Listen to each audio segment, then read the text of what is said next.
Everyone wants to find the best drop spot for Arena. Now, I'm gonna help you out. These are the best solo drop spots on the map in Chapter 3, Season 3, so let's get to it.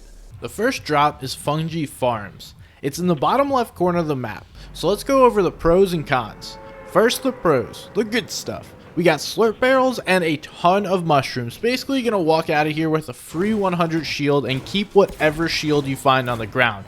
That is a huge bonus. Additionally, you have 10 chests, 18 floor spawns, and 4 ammo boxes. So for one person, that is more than enough loot. Additionally, it's in the corner of the map, so you're rarely going to get surprised from behind you. All you have to worry about is in front of you, basically from Greasy Grove and anyone trying to do some little shambles loot paths. Now the opposite side, cons. There are a couple of places where you can't build, so if you are contested, you need to be aware of these places. This will help you in fights and allow you to have a better chance to win them if you know the places where you can't place walls. Secondly, there's not a lot of metal. It needs to be farmed at the huts as you rotate. So at this exact landscape, there's not going to be a ton of metal. You can get a little bit, but not as much as you're going to need. So you have to find paths on the way into zone. Lastly, there's no natural movement, so if you're trying to rotate out, you're going to have to do so on foot and find your own rotation paths. It's going to be a long rotate if you have to go up to north side of the map. The second location is going to be the Lighthouse outside of Sleepy Sounds with the slurp truck. The pros, obviously, it's going to be the slurp truck. In addition, you have 8 chests, you have 2 coolers, and multiple fishing spots if you so choose to fish. There's also rarely going to be other players landing at this location. Now it may change over time, but I've found early this season in Arena I'm able to get this almost all the time by myself.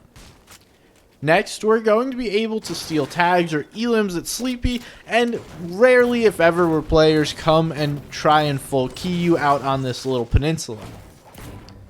There's so many different flexible pathings that you could take. It's not one set area after you get that lighthouse and all the loot around it. You can go into Sleepy, you can go into the French Split, you can even take a boat and go wherever you want. That is really the nice place to this, which allows you to get metal at multiple places. There's not a lot at this exact POI, but you can get metal from the Sleepy House on the bottom. You can go all the way down to a different location and farm metal, or we can even go to multiple various locations within different splits. It's all a matter of where you want to go. Now on the other side, the cons. This is a tough rotate for South Zones. You're going to have to go through a lot of contested and congested areas and often are going to spend a lot when making a Southern rotate.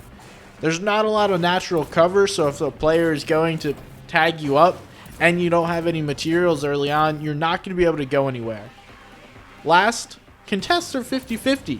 If you're going to fight this, it's going to happen quickly, which could be a good thing as well, but you can't really outplay someone when it's just going to be a matter of who gets the better loot path.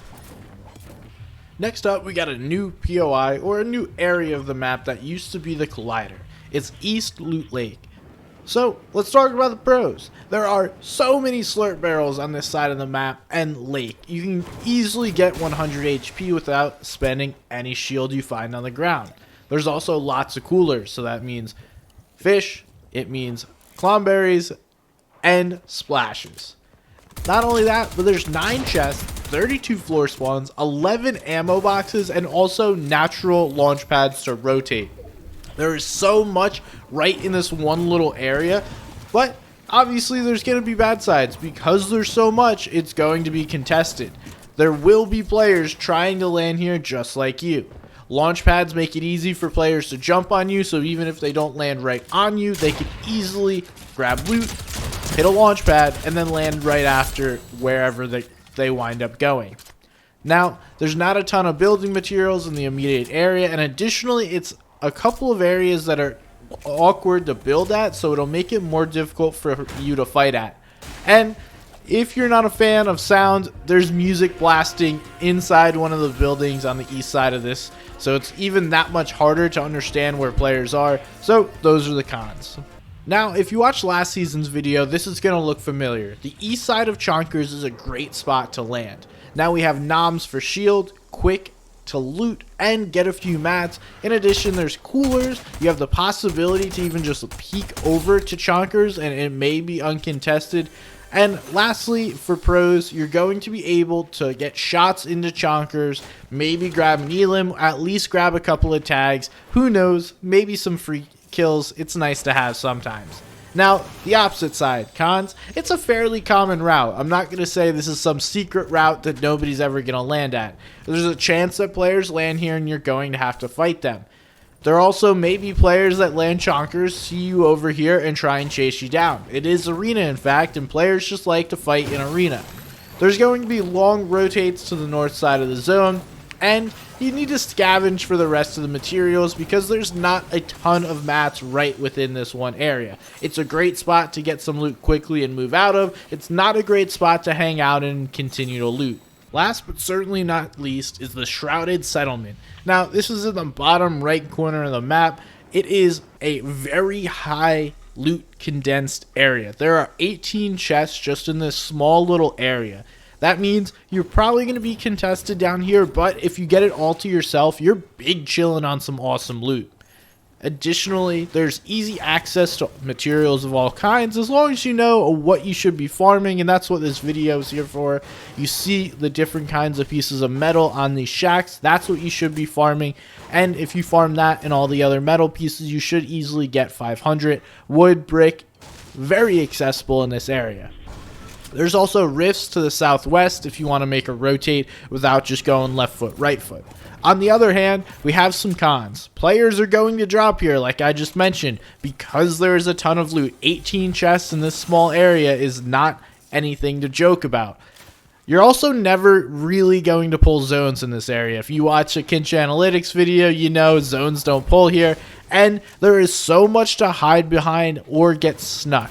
People could be hiding in a building, behind a tree, in one of these little fern-like areas, a bush, behind a rock. It is really easy to get snuck, so that's why I would be very careful and avoid landing here, but this is an awesome drop spot if you do land here.